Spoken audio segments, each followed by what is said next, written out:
Unit 11.3 is actually called excretion. It's not called the urinary system. Excretion means to get rid of nitrogenous waste, and nitrogenous waste, that is waste which contains nitrogen, is produced by the normal breakdown of proteins as our body performs metabolism.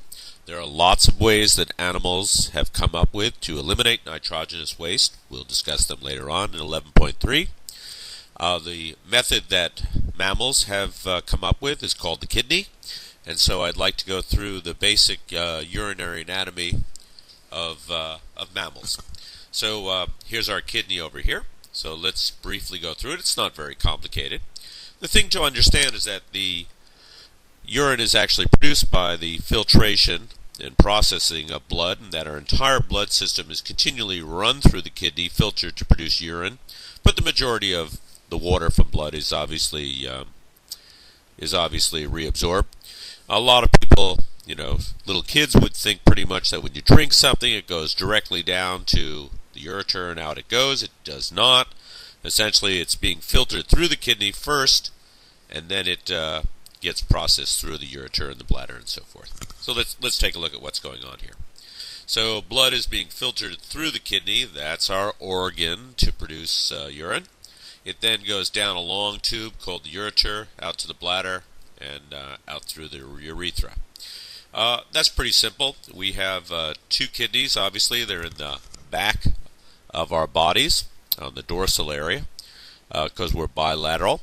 They come together through ureters, which are long tubes, which connect up to a central organ called the bladder. The bladder is basically surrounded by smooth muscle, which then causes urine to go through a muscle area called the sphincter and down a long tube, male or female. Both of them use a urethra. So let's take a look at the kidney in a little closer detail. Now there's the kidney. Now this is a cross-section, obviously, of the kidney. And what you can see over here, if you want to go ahead and draw this and annotate it, you can see over here that blood is coming through this area over here, right? And then it goes to the back, and it actually gets then filtered through these units over here. So the outer area, which is kind of, what is this, light brown here? This area would be called the renal cortex, the outer area. There's renal cortex there.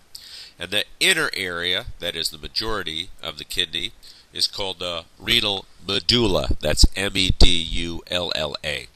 And these little areas that are inside the medulla are actually filtrations. And just like you'd filter water through a hot tub or something like that, they're called renal pyramids. And we'll discuss in more detail exactly what they're made of. Then as blood gets filtered through this and produced into urine, it then gets collected. You can see this area here. It all gets collected. I wonder if I can go ahead and draw it. So it gets collected in these areas over here. Okay. And then it gets pooled together like little streams into a larger river. And these are called the minor calyxes and the major calyxes.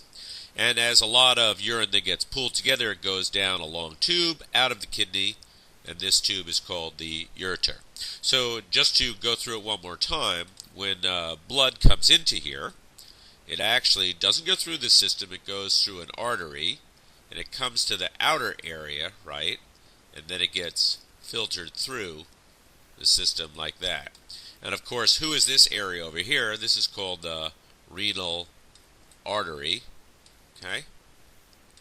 And the renal artery, renal means kidney, is bringing blood into the kidney, and then it gets filtered, and it comes out here, the ureter. So the ureters are basically just two long tubes, which then connect up. So they come down here, yes, and they connect up to a central organ, which is the bladder. Bladder is actually not that big. It's probably about 300 to 400 milliliters, which is fairly small. And it is surrounded by smooth muscle. And that smooth muscle, right, is very, very sensitive to volume, yeah? And as the volume increases, and the pressure inside the bladder grows, the muscles then squeeze, and that's when we get that feeling, that autonomic feeling that we have to go to the bathroom.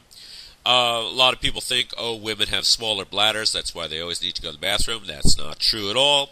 The problem for women is that their bladder is pressed right against the uterus, and so that puts additional pressure on the bladder, especially if you're pregnant and the uterus is growing in size. So then it comes down a long tube here. As you can see, that was the, let me just go back there.